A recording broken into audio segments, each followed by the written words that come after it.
बिस्मिल्लाहिर्रहमानिर्रहीम। आप देख रहे हैं मीडिया पॉइंट 071। शहर के गुंजान आबादी वाले इलाके तीर चौक डमरा मिल के नज़दीक बर्फ़ कारखाने से गैस खारिज होने के बायस इलाका मकीनों की हालत गैर हो गई। इलाका मकीनों के मुताबिक इलाके में मौजूद बर्फ़ कारखाने से आज एल्युमिनियम गैस खारिज हुई, जिसकी वजह से लोगों को मुश्किलात का सामना करना पड़ा। ये ज़ईफ़ शख्स गैस से मुतासिर होकर नीम बेहोशी की हालत में सड़क पर मौजूद है, जिसे तिब्बी इमदाद फराहम की जा रही है।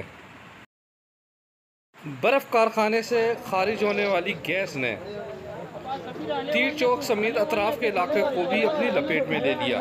आइए सुनिए इलाका मकीन क्या कहते हैं। ये तीर चौक डमरा मिल का इलाका है और यहाँ पे अमोनिया गैस खोली गई हम बात नहीं कर सकते।